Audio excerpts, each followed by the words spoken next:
What do you mean you want me to review a polymer pocket gun? I don't review polymer. I thought we went over this.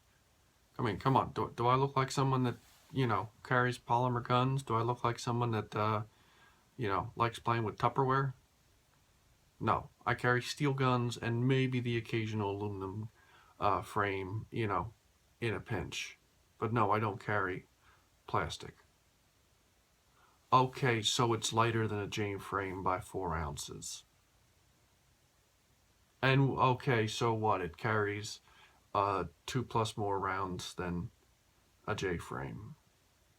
You know what? Fine. If you insist I do it, fine. I'll review a polymer plastic toy gun. Fine, give it to me.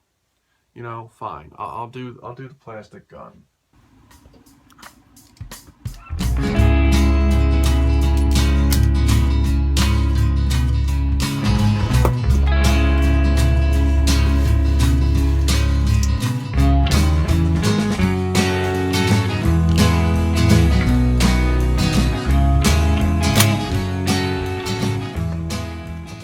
Alright, so today we are looking at the Kahr CW380, which is a 380 ACP polymer framed pocket gun.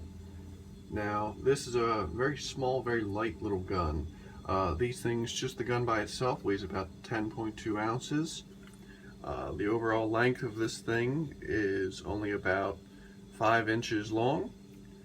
It's only about 4 inches high, and the real shocker is it's only about 3/4 of an inch wide, so it's an extremely thin gun. Basically, they're comparable to like the Ruger LCP and the Smith & Wesson Bodyguard 380, and your different little Kel-Tecs and little Taurus pocket guns. That's basically what this is. This is a pocket gun. Something this small for concealed carry easily slips into a pocket and is very, very easy to conceal. Now, this is the CW version, which is their value line as they consider it, and basically the only difference between this and their P380, which is the premium line version, is they did less machining on the slide, which for me really isn't that big a deal. I mean, for something that lives in your pocket, it doesn't have to be pretty. It's only standard rifling, which once again, not that big a deal, especially for a 2.5 inch barreled pocket gun. The sights, now here's one of the things that it's kind of a downside, but not that big a deal, is the front sight is only staked, whereas the premium P380, it's dovetail and can be easily adjusted. Now, as far as adjustment, you really don't need to adjust it because they're pretty much dead on from the factory.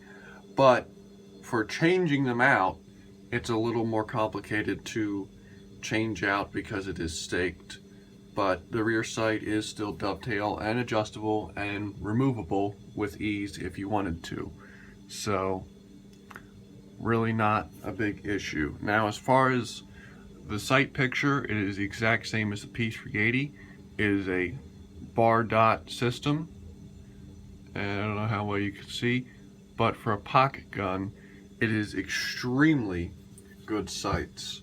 I know a lot of your pocket guns, like your LCPs and your Bodyguards, the LCP1 was terrible, was basically 3 little nubs, and the LCP2 is a little bit better, but still not great. I mean, definitely good for what it's needed for. Definitely no problem there. They are pocket guns, so minimal sights is okay. But for someone that likes having sights, this gets a 1-up on a lot of its competition.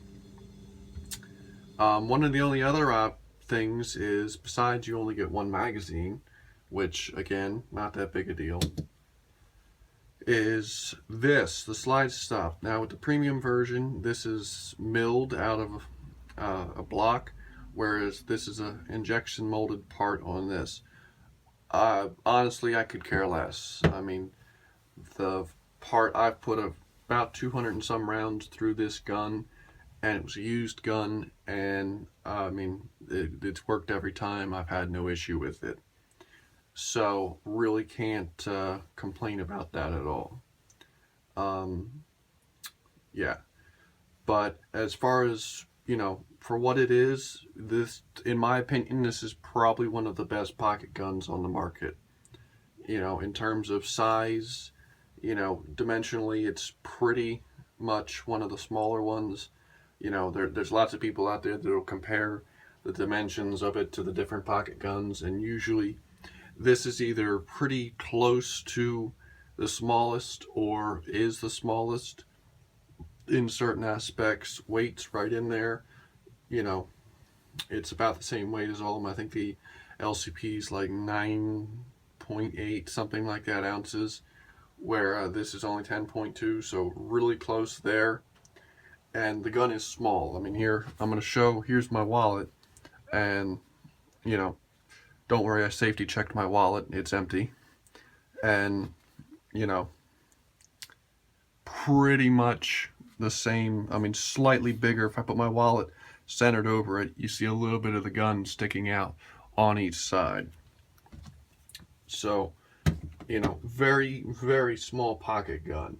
As far as reliability, now I know kahr, some people, because of their 200 round break-in period, some people have issues with them. I have seen videos online where people shoot them and just say for whatever reason they can't get them to run. I bought this used, and I gotta say I've put at least 200 rounds through it and not had any issue. The only issue I ran into was when I was firing some poorly constructed reloads. I was getting primers that weren't going off, but that was not the gun's fault. That was the bad primers. I even checked them afterwards and they weren't seated correctly. So when I ran factory ammunition through it, I ran Federal ammunition, I ran Perfecta, I ran some of the cheap Dick's Field and Stream through it. I had some left over, and it all ran flawlessly. So really can't fault the gun as far as reliability, because it was perfectly reliable when you ran decent ammunition through it. The capacity is 6+1, so pretty in line with that. You can get modifications. I know there's a Mag Guts modification. You can turn this into a 7+1 magazine. So definitely, standard, capacity for pocket guns. So definitely pretty good right there.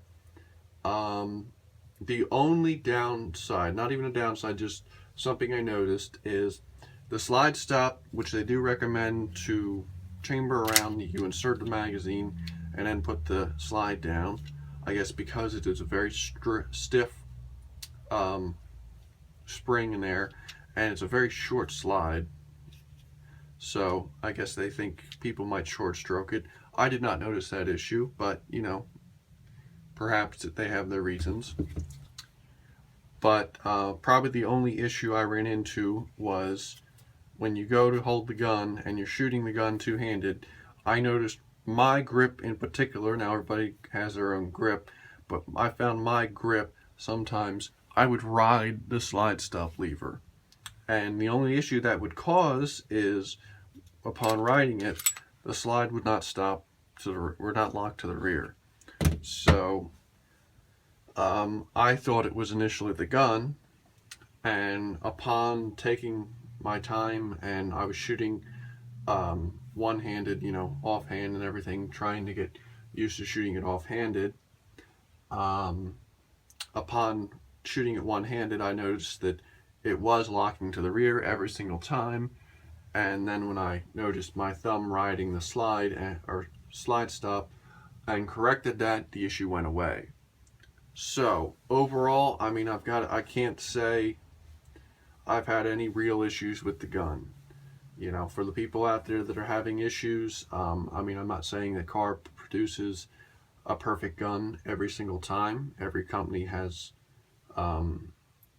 lemons out there. I just did a lengthy series on a Smith & Wesson that had multiple issues and proceeded to take 2 months to get repaired. So I'm certainly not going to say that big companies don't have issues with certain guns, but in my experience, this gun has been nothing but reliable and a very good option for pocket carry. If you have any questions, feel free to ask them, and have a good day.